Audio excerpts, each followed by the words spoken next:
मूवीची announcement झाली तेव्हा मी खरंच खूप खूप खुश झालो, पण कुठं ना कुठे भीती पण वाटत होती की यार हे मेकर्स ना ओव्हर कॉन्फिडन्समध्ये जाऊ नये.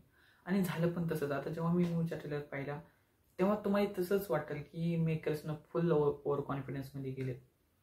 म्हणजे खरंच गरज हवी होती का या पार्ट टूची? जर हवी होती तर ह्या पार्ट टूची गरज हवी होती का? तर तुम्हाला सांगतो, जेव्हा मी पहिल्यांदा ट्रेलर पाहिला, पूर्ण ट्रेलर पाहिला, तर मग मी थोडं सुद्धा असं नाही, मला फक्त माझ्या चेहऱ्यावर फक्त एकदा स्माईल आली.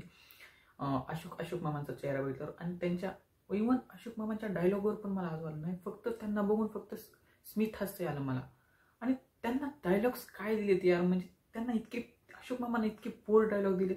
तुम्ही आता पण जर पार्ट 1 पाहिला नवरा माझा नवसाचा, तर तुम्ही एका त्यांच्या डायलॉग्स एका कॉमेडी पंचवर, ते छोट्या मोठ्या सगळ्या ॲक्टर्सच्या कॉमेडी पंचवर तुम्ही खळखळून हसता. पण इव्हन इथं अशोक मामा आपल्याला हसवू शकत नाहीत. म्हणजे किती मूवीची कॉमेडी पोर आहे. म्हणजे ट्रेलरमध्ये तर मला एक सुद्धा असा डायलॉग नाही मिळाला. एक तर डायलॉग काय यार, म्हणजे नेमका पत्ता कडवा आहे. आणि सिरियसली म्हणजे असले डायलॉग लिहिलेत तुम्ही. नवरा माझा नवसाच्या पार्ट 2ची रेंज, म्हणजे हा किती मोठा पिक्चर होऊ शकला असता, किती मस्त कॉमेडी बनवू शकली असती. तुम्ही जरा टाइम घेतला असता. तुम्हाला असं वाटत नाही का की आताच अनाउन्समेंट झाली इतक्या लवकर मूवी? कारण जर तुम्ही जर आणि जर प्रेझेंटेशन पण बघितलं मूवीचे सेट्स वगैरे पण बघितलं तर तुम्हाला फेक दिसतील. लगेच तुम्हाला कळेल की फेक आहे ते. तुम्ही ते ट्रेनच बघा, तुम्ही ट्रेनचे सीन्स सगळे बघा, तुम्हाला इतके फेक दिसतील ना, ते तुम्हाला लगेच कळेल की यार हे तर फेक आहे, हे सेट्स आहेत. आणि आणि मी म्हणतो तुम्हाला रेल्वे का आणली?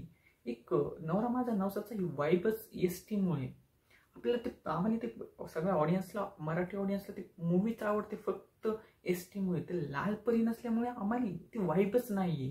आम्हाला असं वाटतच नाही की नवरा माझा नवसाचा पार्ट 2 आहे. तर ह्याचपेक्षा जर तुम्ही जर नवरा माझा नवसाचा पार्ट 1 जर रिलीज केला असता ना, आता तर बॉलिवूडमध्ये खूप चालते रिलीजचं ट्रेंड, जर तुम्ही जर मराठी मूवी हा रिलीज केला असता ना, आम्ही आनंदात पाहिला असता यार. काही गरज नव्हती का? आणि जर गरजच होती तर हे काम मूवी यार. मला ट्रेलर म्हणजे ओकेपेक्षा खाली वाटला. वेल, माझं मत आणि तुमचं मत वेगळं सुद्धा असू शकते. तर आणखीन पिक्चर तर आला नाही, तर चित्रपट आल्याच्या नंतर मी आणखीन त्या चित्रपटाचा डिटेलमध्ये रिव्ह्यू करेन. आणि माझं चॅनल बघितल्याबद्दल थँक्यू, धन्यवाद. स्वतःची व परिवाराची काळजी घ्या. Thank you, take care, bye.